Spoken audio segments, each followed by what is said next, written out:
All right. Welcome, everyone, to a very unexpected live stream tonight. We have some big news, some Lord of the Rings on Prime news, the kind of news that we have not had for quite some time, honestly. So if you've missed it, the OneRing.net had an exclusive. They released the official synopsis for the show, and your excitement level will probably be varied regarding a synopsis, but we've been on such a drought for such a long time of actual news that I am personally pretty stoked about it. And a lot of this we already guessed, but it's pretty awesome to have something confirmed. So without further ado, I'm just going to pull it up. This is a still from the OneRing.net, and we'll go through this. I'll break it down a little bit, and I've got my trusty map from my videos to pull up and talk about some of these areas in particular. All right, so the OneRing.net exclusive, the Lord of the Rings official synopsis. So we still don't have an official title, I'm guessing, unless they are actually going to call it the Lord of the Rings, which maybe they will. Maybe they will. All right.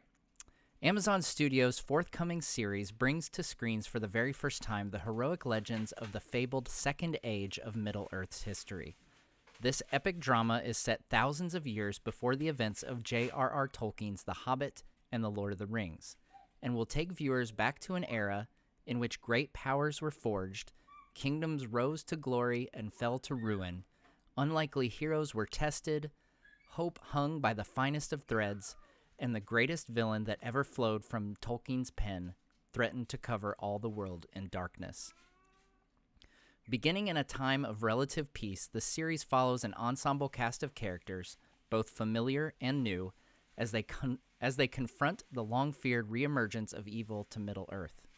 From the darkest depths of the Misty Mountains to the majestic forests of the elf capital Lindon, to the breathtaking island kingdom of Numenor, to the furthest reaches of the map, these kingdoms and characters will carve out legacies that live on long after they are gone. So there you go. That's our first really tidbit, aside from casting, about the show. And we don't really know. I wonder now, is The Lord of the Rings going to be the title of the show? I don't know. Until they come up with something different, I guess. So that's what we'll call it for now. We'll just stick with Lord of the Rings on Prime. So yeah, I wanted to kind of break this down. There's some nuggets in here. So if you look, I'll pull this back up so you guys can see the parts that I'm talking about here. So it refers to some locations. So the darkest depths of the Misty Mountains. So to me, that seems like a clear-cut case of that is Khazad-dûm for sure. I don't know what else, honestly, that could be. The cool thing is, we'd get to see Khazad-dûm in its heyday. I remember in, Fellowship of the Ring, that scene is when Gandalf, risks a little more light. It's one of the most jaw-dropping scenes. So yeah, I see some comments. Yes, we did know it was going to be Second Age. Yeah, we never got official confirmation of that, but we were fairly certain. So yeah, let's look at the map here. So I've got the map pulled up. So here we'll have the depths of the Misty Mountains. I'm guessing that's Moria. That's right here. So we'll definitely see that. Another one here. Forgive me if this is a little if this isn't the most smooth experience. This is my first time doing a last minute stream like this. I'm usually much more prepared. So some of the other language that we have in here, some of the other places that we reference. Lindon, it calls out the elf capital of Lindon. So that is right here. You may know that also as the Grey Havens are right here. So Lindon, we have along the coast here. Some characters that begin the Second Age there. Actually, Elrond is one who begins the Second Age in Lindon. And Círdan and Gil-galad are two major players. If you're familiar, obviously, I guess I should technically say spoiler warning if, you don't want to be spoiled for, books that have been out for almost 100 years, then you might not want to know. But Círdan and Gil-galad each have one of the Rings of Power after the Elf Rings of Power get created. So, and then Gil-galad's ends up passing to Elrond. So that's the Ring of Power that Elrond has, is Gil-galad's. Círdan's Ring of Power is the one that eventually gets passed off to Gandalf when he shows up in Middle-earth. So those will definitely be major players, and I'm guessing a major plot point as well is when they get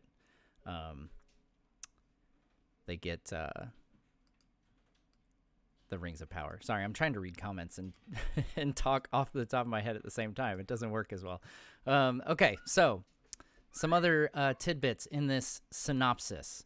So we've also got this part where it says, kingdoms rose to glory and fell to ruin.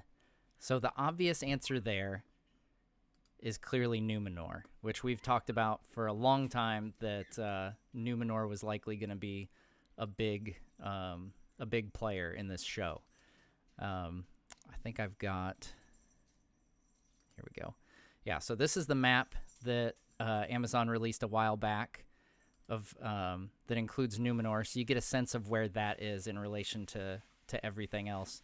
So you see Lindon up there on the coast. You'll notice, this looks very familiar to the Third Age map. It's very similar. So we've got Numenor. It's an island down here in the southwest. Spoiler alert again, it does not end well for Numenor. So that is where the blurb "fell to ruin" comes in. Yeah, but we won't go into a huge amount of detail right now of that. But so yeah, we'll have Numenor, so you get a sense of the geography a little bit. They're very into exploration, and we will likely see a lot of that, and we'll get to that in a minute. But the other kingdom, you notice it says kingdoms plural rose to glory and fell to ruin. So we'll see other kingdoms, not just Numenor, both rise and fall. Now, some of this is conjecture, obviously. They didn't specifically say, this other realm that I'm about to talk about. But my theory is that one of the other kingdoms that we will see both rise and fall is Eregion. And so if you're unfamiliar with that, it lies right here, kind of to the west of Moria. And that is where Celebrimbor dwells. And so he's the lord over Eriador. So this is actually where the Rings of Power are created, in this realm right here. So yeah, so I think that's another one, because that would be a kingdom that rose during the Second Age, and it also falls. If you recall from my video on Sauron, and it's been in a couple other videos, I believe I'm trying to remember off the top of my head, and I'm generally not great with dates anyway, but sometimes I'm a little better with Middle Earth dates than actual dates. I believe it's 1601 of the Second Age, when Sauron, he's created, the One Ring down here in Mordor, and then he marches up and totally destroys Eregion, trying to get all the Rings of Power. So that's my thought for the second potential kingdom that we'll see both rise and fall. Oh wow, we've got a lot of comments here. Sorry, I'll try to catch up on some of these comments. I've got some quick notes, and then I'll try to look through and see if there's any questions for Q&A and stuff like that. Let's see here. War of Wrath would be amazing. I see someone asked about the War of Wrath. I don't know that they would have... It doesn't sound like they have Silmarillion content. It does seem like they have Unfinished Tales content from the little breadcrumbs that are left in this, which is interesting because no one's ever had that before. But I've heard some guys from OneRing.net mention that it sounds like there's potential here that they have Unfinished Tales material that they can work with. What else do we have? Yes, so... The furthest reaches of the map is another in the synopsis here, towards the bottom, the second to last sentence there, to the furthest reaches of the map after it talks about Lindon and Numenor. So let me get the map back up here. All right. Sorry, I'm gonna try to move the map a bit. Okay, here we go. All right. So furthest reaches the map. I think this means we're likely to see places like Harad, Umbar. There we go. Umbar. So the Corsairs of Umbar, if you remember those from Return of the King, that's where they are located, right there. Harad, the Haradrim, are in this realm. You've got Khand over here in the far east, and then Rune, which we've talked about in a few videos. The Blue Wizards, we talked about them likely being over here in this realm. It's a really large area to have, very, very little information. So yeah, we might get to see some areas of Middle Earth that we've never seen before, which sounds pretty awesome. Yeah, the Blue Wizards. I've seen Blue Wizards pop up. That was also on my list to bring up as we're talking about Rune. Yeah, the Blue Wizards. Maybe we'll see them. I think I said, like on my last stream, I said, I think we need to get Jed Brophy to play a wizard. He's played just about everything else in Middle Earth. So hashtag Brophy the Blue. That's what I'm lobbying for right there. So yeah, I think who knows? Maybe we do get to see some Blue Wizards. If you are familiar with Unfinished Tales, I believe it is, or maybe it's in History of Middle Earth. There's actually two different stories of the Blue Wizards. So the original one is that they came around 1000 of the Third Age with the other wizards. So that was like Tolkien's original story. And then later he revised it and said, no, they came around 1600 of the Second Age, which is right around the time that Sauron is creating the One Ring. And then they go to the east. So maybe, if they're going by Tolkien's more recent story of the Blue Wizards, we might get to see the Blue Wizards. Let's see if I had anything else map-wise here. I don't think I had anything else really map-wise noteworthy. I think I kind of covered it. So yeah, I'm excited. I obviously, as you can tell by my videos, I'm kind of a geography nerd, at least when it comes to Middle Earth. Okay, great question. Sami Kins. Sorry, if I butcher your names, I say this every live stream, but if I butcher your names, I really don't mean to. Asks, do you think they will show the Morgoth cults that Sauron creates in Numenor and all of the human sacrifices? I think we're going to get to see a lot of Numenor.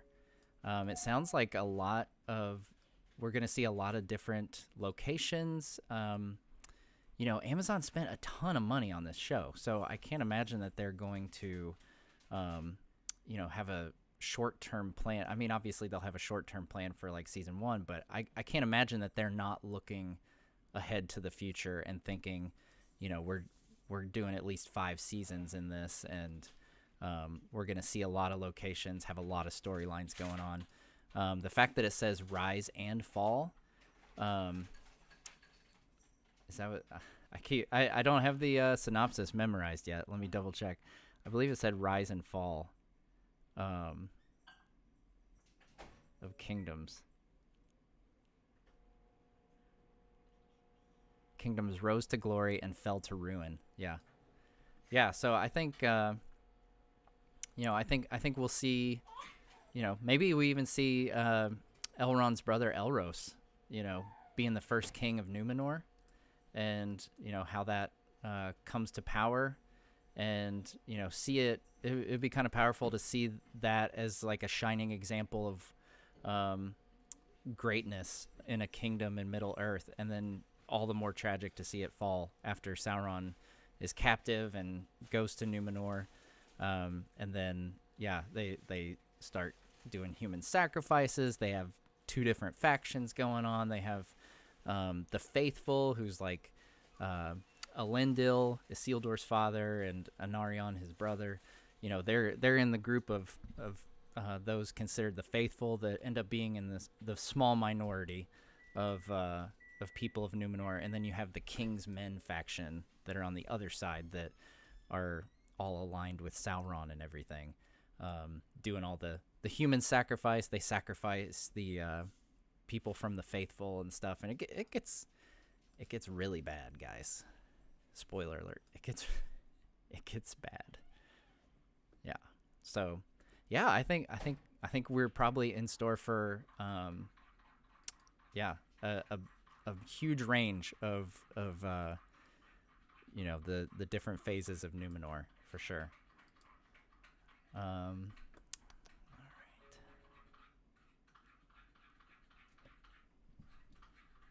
Kind of glancing through.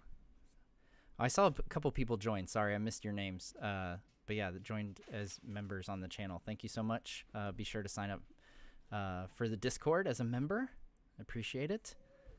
Let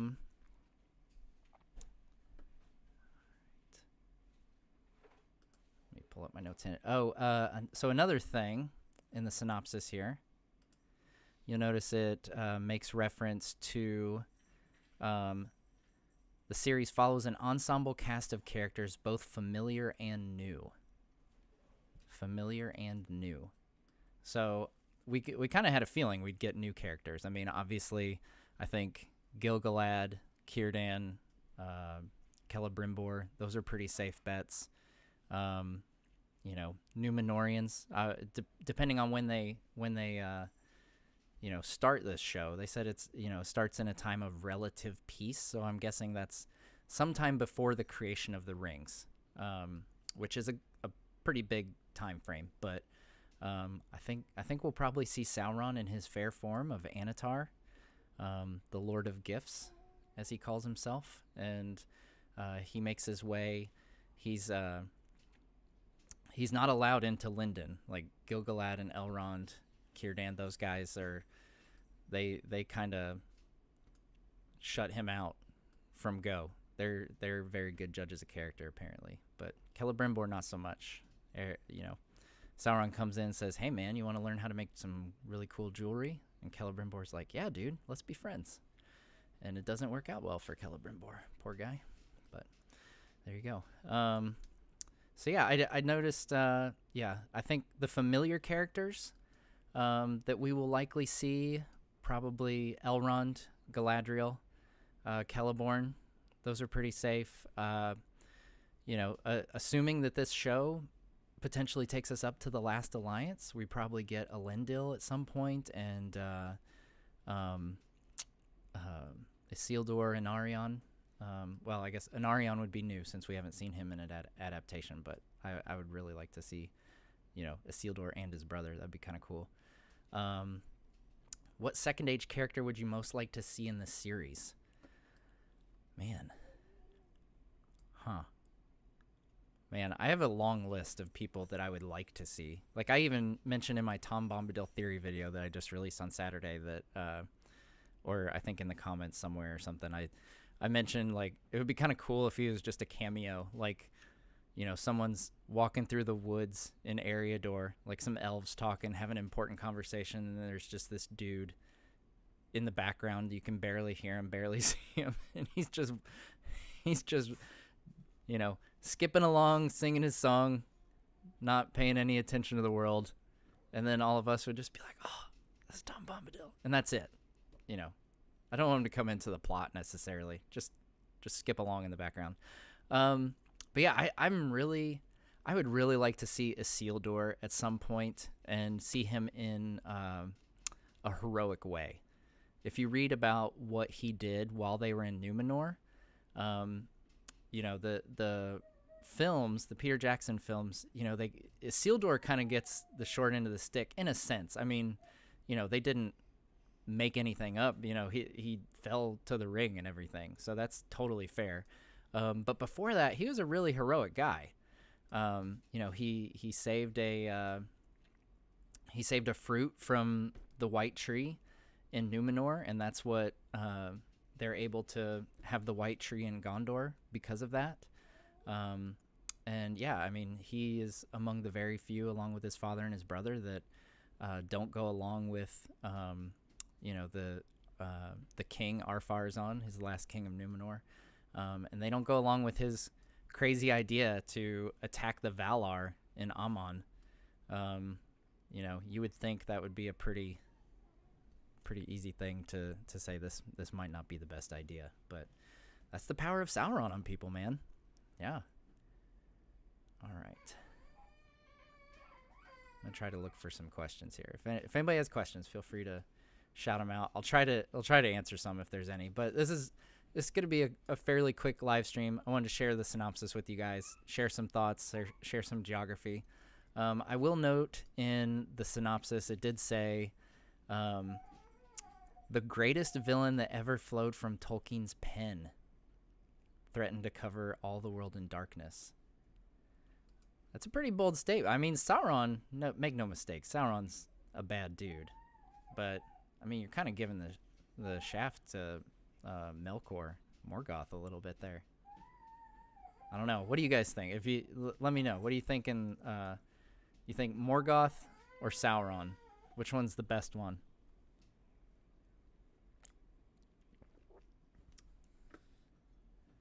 All right. All right, MC asks, do you think they'll start the series with the War of Wrath and Morgoth being thrust through the Door of Night? That would be really cool. That would be something really cool to see, actually. Yeah, I think it would be awesome if they had some kind of prologue explaining essentially the First Age, or at least, the end of it. I don't know. That might be getting too deep. Maybe it'd be too confusing for casual viewers to explain that, half of the land was sunk in the sea. That might be something a little tricky to explain just in a prologue. But then again, the Fellowship of the Ring prologue, it covered a lot of stuff in it. So you never know. But yeah, I think it would be pretty cool if we, finally got in film form or media form, the reveal that Sauron isn't the big bad of the universe and that it's actually Morgoth. If we were able to find that out, but there again, I don't think they have the rights to Silmarillion content, so I don't think we probably won't see that. Yeah, Timbo Took says he's confused. Morgoth was the baddest. Yeah, I tend to agree. You read about this stuff, like just the story of Hurin, being trapped on the top of the hill and forced to watch his family, suffer at the will of Morgoth for decades. It's pretty bad stuff. I don't know if Sauron was able to top Morgoth, honestly. All right. That mug is creepy. Let me see. Okay, yeah. This is my my Gollum mug. Yeah.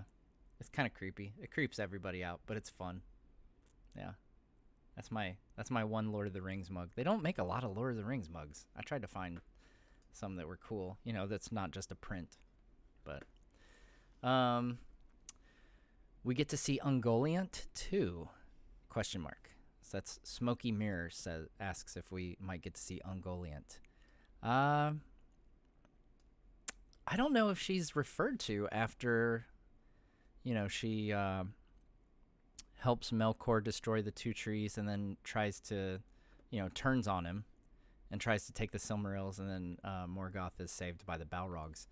I don't know. I wouldn't hold my breath on Angoliant just because I don't think there's anything there. Mason Bartleson, have you heard anything about the showrunners and the production? I'm worried they're going to stray from the source materials. Yeah, so that's I don't know like the names of the showrunners. I don't think they've actually ever announced showrunner names. Like we know writers. I follow a few of the writers on Twitter and stuff. So we do know some writers. We know that they've got some pretty good credentials in terms of other shows that they've written for. We know cast. We have, it looks like a big ensemble cast. It was kind of, as far as the cast goes, I'm excited because I didn't really recognize any of them. And I kind of like that. Like before Lord of the Rings, I mean, I kind of knew Ian McKellen as Magneto, and that was about it. I kind of like the idea of relative unknowns. I've always said this. I kind of like the idea of relative unknowns being cast for Middle Earth because it allows me to only see them as that person. So it'd be different, back in the day when they had, was it Sean Connery being approached to be Gandalf and like Russell Crowe to be Aragorn and stuff. Like, could you imagine? You'd be like, you wouldn't sit there like Vigo, the way Vigo is Aragorn. You're like, oh yeah, that's Aragorn. You'd be like, oh, that's Russell Crowe fighting around the world. Wasn't that I don't know. That was in a stupid cartoon or something. Yeah, so as far as straying from the source materials, the tricky thing with the Second Age is there's not a lot of source material. I mean, we know outlines and stuff like that, but, there's not much dialogue and stuff. So they're going to have to come up with a lot of dialogue, and that's going to be a little tricky, I think. It's you saw I think you saw some of the effects, when the expansion of The Hobbit, like it's not the easiest thing in the world to come up with dialogue that sounds like it was written by Tolkien, for sure. So yeah, I mean, like I said in my last stream, I don't get too worried about shows and movies and stuff like that until I see them. I was a little nervous when all the rumors were going around that it was going to be like Game of Thrones with a bunch of nudity and stuff. That I feel like would just be totally incompatible with Tolkien's world if they did that. And I like to think that Amazon is smarter than that. They've got to know that it's not the same target audience, and even if the audience has crossover, it doesn't mean that it fits. There's people that I know who love Game of Thrones, they love Tolkien, but they want those to be separate and they like them the way they are. So yeah, I'm hopeful that Amazon is smart enough. They definitely aren't gonna seek to make changes that's gonna anger the Tolkien base, I guess you could call it. That sounds too political. I don't like politics. Yeah, the Tolkien diehards. We'll go with that. R. Farrell says, I want to see the one who sailed his ship into the sky. Elrond's father, I think he was. Yes. So that is Erendil. And that was at the end of the First Age. So we probably won't see that. Although that would be an amazing scene to see because he fights Encalagon the Black, like the hugest, baddest dragon ever. That would be amazing. But yeah, so the actually, for those of you who don't know, Galadriel, the file of Galadriel, when she says it's the light of Erendil, that's because it is the star of Erendil, Elrond's father. So there you go. There's your deep dive trivia for some of you. Maybe some of you were like, yeah, I knew that. Shut up. Yeah, I think everyone, it seems like a lot of people, guys said, okay, rest assured. No, my wife had the baby. It's okay. She's laughing in the background. I knew that this was a very high possibility because she was getting tired and getting ready for bed and she was not having it. But don't worry. No, I'm not ignoring the baby. Don't worry. You can see her on Instagram. or Twitter. I post pictures of her from time to time. She's adorable.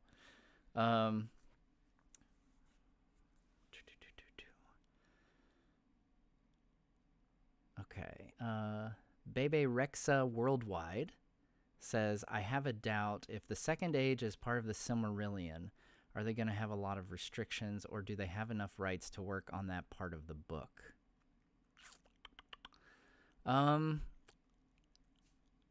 think the Silmarillion is almost exclusively the First Age, if I'm not mistaken.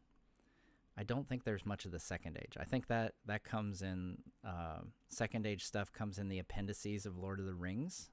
I think that's where a lot of this information is coming from, because they do have the rights to Lord of the Rings, it sounds like. From what I've heard from, reading like on the OneRing.net and stuff, places like that, it sounds like they have the rights to Lord of the Rings. And I was watching the OneRing.net stream.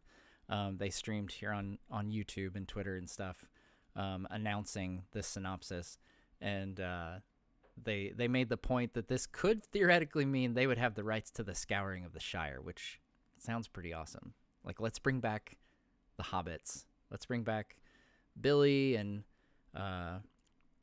Dominic Monaghan and Sean Astin, Elijah Wood.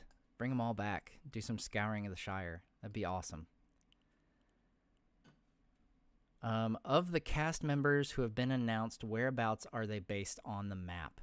We actually don't know. We don't know. We've had cast announcements, but we don't know what characters they're playing, so we have no idea. Literally no idea. So I'd say there's somewhere around here. Somewhere from here to here. That's as much as I can narrow it down now. Obviously, some of them will be in Numenor. Some of them will be elves up here in Linden. And, it sounds like all over. Sounds like we're going to have people all over the place. Yeah, Nightwind, the amount of FX stuff needed for the First Age stuff would be insane. That is for sure. I mean, Amazon's spending a lot of money on this. Like, if they had the rights to the First Age, I would love a Children of Hurin TV show. That's my dream, that one day we'll get a Children of Hurin TV show. That would be amazing. Even a movie. I don't care. Just give me Children of Hurin. All right. Memory Troll. Hey, shout out to Memory Troll, one of my fellow Tolkien channels. Love the impromptu live stream, bro. Yeah, this was very last minute. If I wasn't far along on my video for next week, this week is crazy for me, so I actually have to finish Saturday's video tonight. So if I wasn't in a good place on that, I would definitely not be doing this. So this might backfire on me if I export the video and something's wrong with it. It could backfire, but at least we had fun in this moment, right? All right. Okay, we'll probably go. Let's go like 10 more minutes, and then we'll wrap it up for tonight. Like I said, just want to do a quick live stream celebrating the fact that we have a synopsis. I never thought I'd be so excited for like a blurb of words, but it's been that long.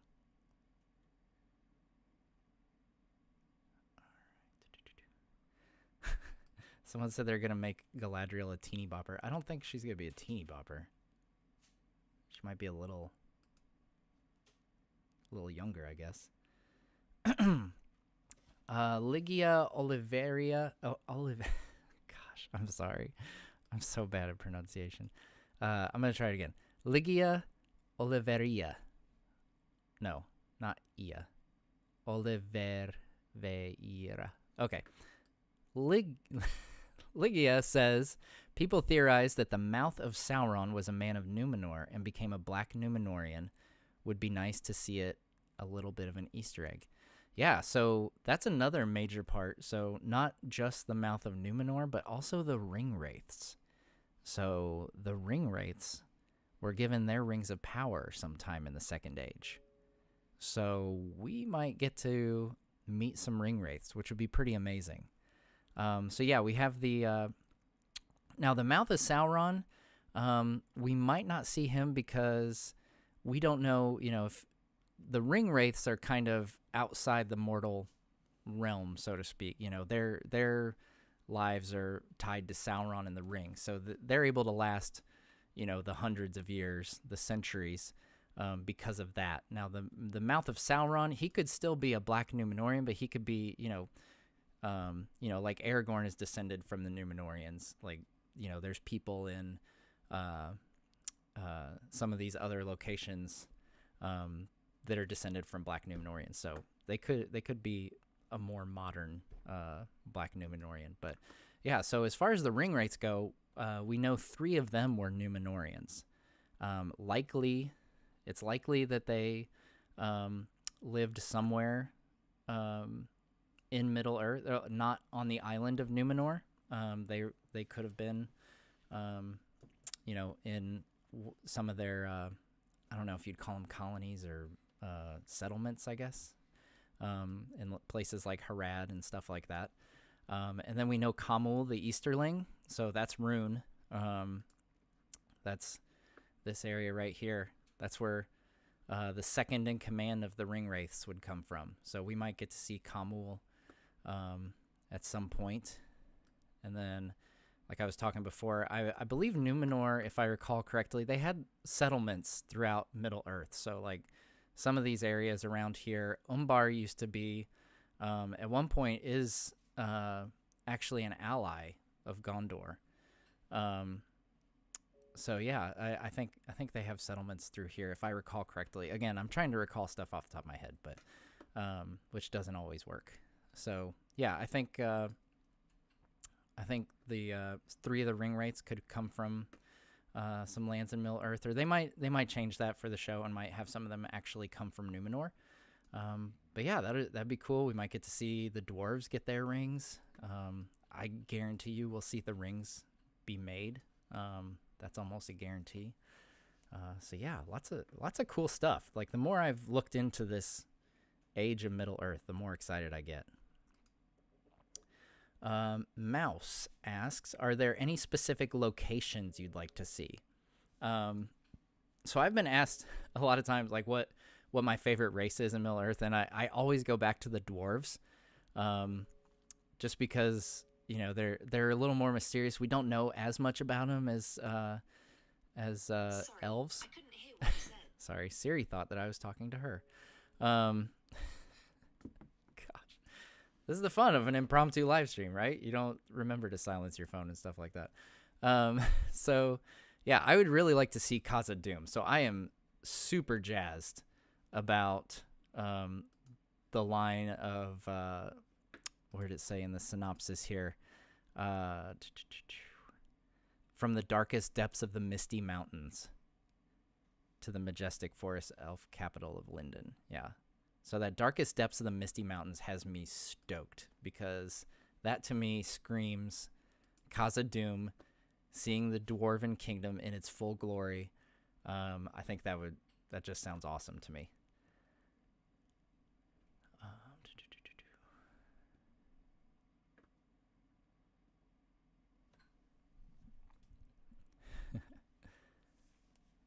All right. Sorry, I'm trying to the scrolling on this sometimes messes up. All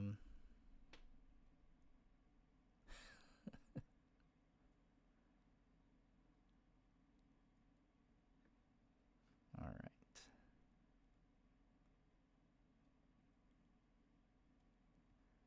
Okay. Ivanik says, I hope they'll show us lots of places we did not get to see in Lord of the Rings. Tharbad and Anuminas are my favorite places not yet shown. Yeah, I'm excited about the locations. I mean, one of the coolest things of Middle Earth is Middle Earth itself. You know, the fact that they're shooting in New Zealand again, I love that. I feel like it captures Middle Earth. Like, that'll always be ingrained in my mind as Middle Earth. For those of you unfamiliar, I'll show you. So Anuminas is right up here. So this is just north. So like the Hobbiton would be right here. And then this is the Old Forest where Jolly Tom lives. Bree is right here at this crossroads. But Anu Minas is the first capital, or the capital of Arnor. So, you know, in this later Second Age, so this would be after the fall of Numenor, Elendil and Isildur and Anarion, Elendil's sons, they come to Middle-earth. They found the realm of Gondor. So Gondor at that time is huge. It's like this whole area over here, all the way down here, and I think it goes even farther down into Harad, to what, down toward the southern part of Mordor here. But yeah, so at that time, Isildur and Anarion, they live down here in Gondor, and Elendil actually is up here in Anu Minas, which is the capital of Arnor, which is basically a huge chunk here that doesn't include, obviously, Lindon is the elves. Imladris comes later in the Second Age after the fall of Eregion. But yeah, so this is the first capital, really, of Gondor and Arnor, as the High King actually lives up here. So yeah, and then, like I said, Elendil's sons live down here in Gondor. So yeah, I think it's a pretty safe bet. You know, Anu Minas, this is the map. This is one of the maps that Amazon on Prime, Lord of the Rings on Prime released. So we'll see that. Fornost, that's another one. If you remember the War in the North game, Fornost was one of the locations that you played. It's kind of a fun game. Yeah, so I'm excited about new locations.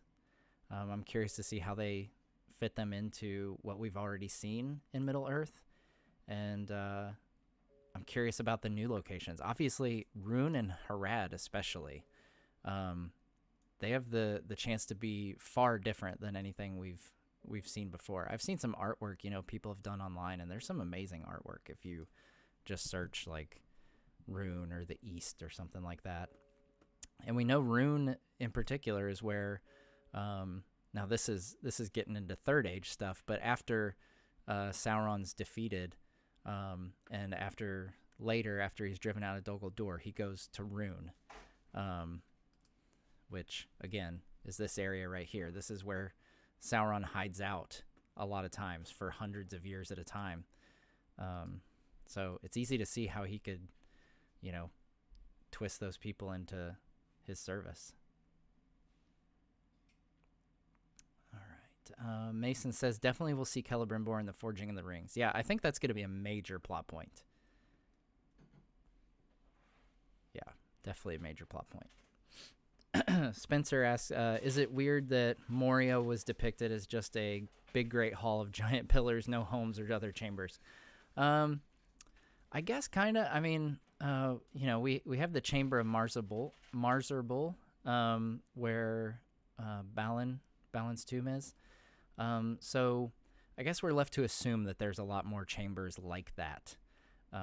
If you know, as you're reading Lord of the Rings, you get the sense, you know, there's multiple floors and chambers on each floor, and it's just absolutely massive. So I would love to see a full-blown, you know, storyline with Khazad-dûm, and we get to explore more of that area, especially when there's people actually living there, you know, and it's not deserted.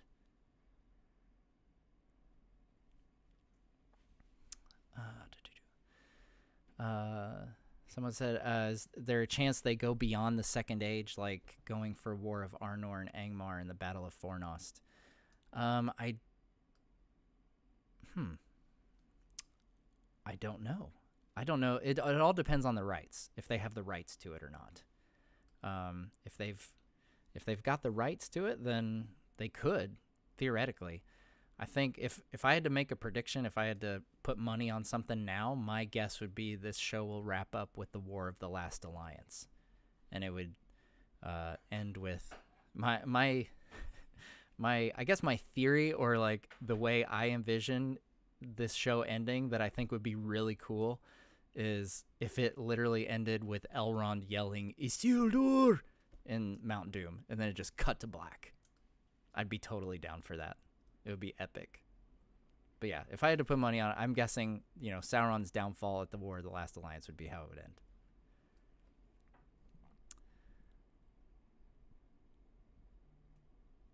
All right.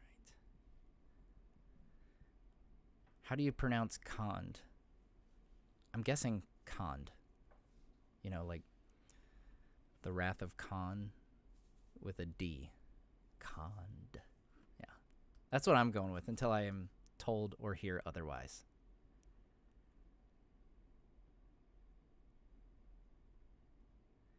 Yeah, so someone else brought up here. We'll go for a couple more minutes. I'll take a couple more questions, then we'll sign off for tonight.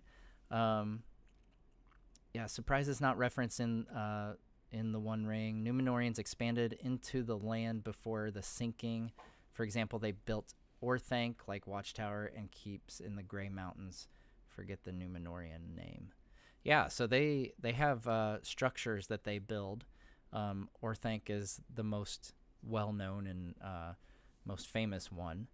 But yeah, so they definitely, they venture and they trade and everything with the people of Middle-earth.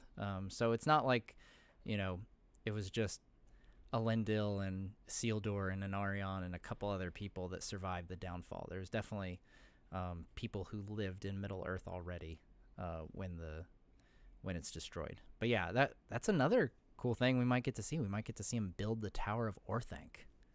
That would be pretty cool. I didn't even think about that till just now. The more stuff like this that comes to mind, the more excited I get.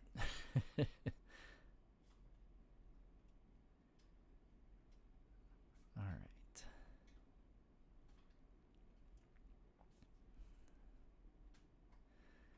Carl Fran says Dol Amroth was founded before the full founding of Gondor, wasn't it? Actually, I don't believe it was. I know this is in my Galadriel video, my Complete Travels of Galadriel video. If I recall, they are actually living in that area. And for those of you not familiar, I'll pull it up on the handy map. I love having the map here. So Dol Amroth is like this little peninsula right here is Dol Amroth, right by Belfalas. This is the Bay of Belfalas. So Dol Amroth is right here, and Galadriel and Celeborn live here for a short amount of time, and I believe it coincides with when the Last Alliance is at war, which in the books actually lasts 7 years. The Last Alliance has their war here, and I believe it's after the war that they come to Lorien. Sorry, this is Lorien. This is Fangorn, Lorien. Because the king of Lorien, I believe, dies in the Last Alliance. And then after that, Celeborn and Galadriel move up here. And so I think Dol Amroth, I know it's named after a former king of Lorien who dies. He drowns in the bay here. And they name Dol Amroth in his honor. So it's King Amroth is the king of Lorien who travels down here, and he ends up drowning. I can't remember the exact circumstances, but I know he drowns in this bay, and they name this Dol Amroth. So all that to say, I'm pretty sure Dol Amroth comes about in the Third Age. So there you go.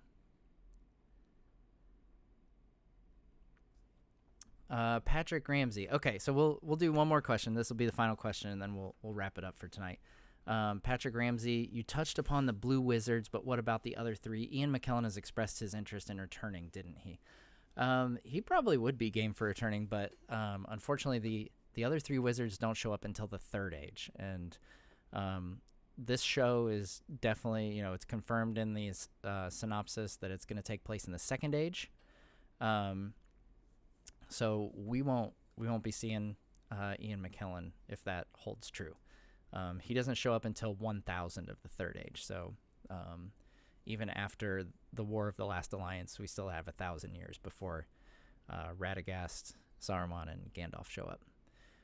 So yeah, we probably won't probably won't see that unless there's some other contract negotiated, or they get the rights to that, or make shows beyond this, or continue this show if this show is just a smash hit and they're able to get the rights to it.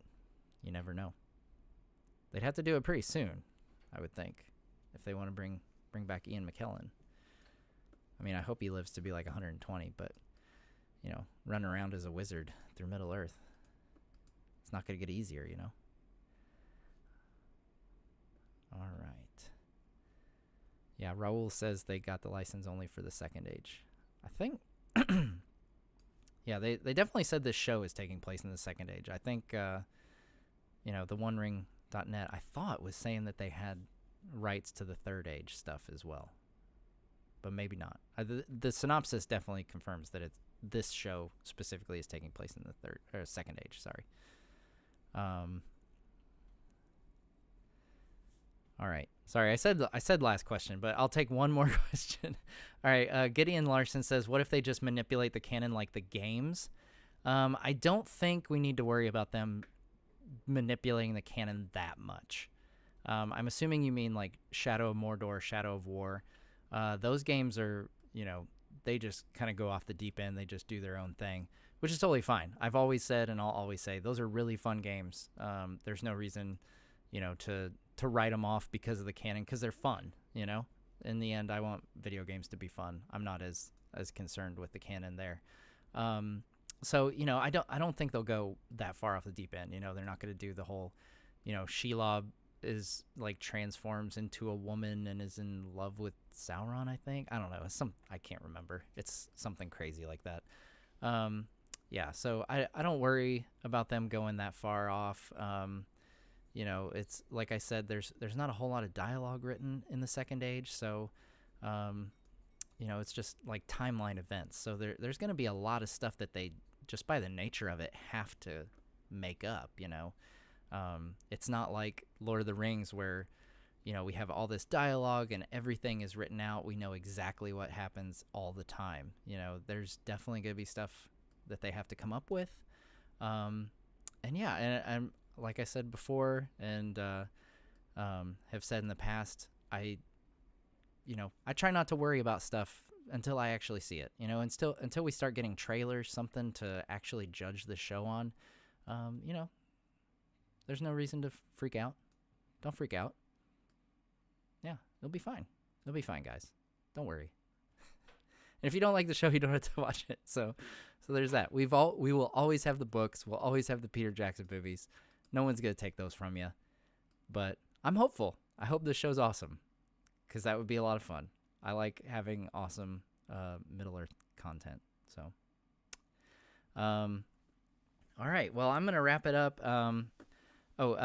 Someone said they heard the show was postponed. Has there been any progress? I think they have made progress on filming. They haven't announced a release date yet. So last I heard, it's probably going to be 2022, maybe toward the end of this year, but they haven't confirmed. Like at one time it was supposed to be fall 2021.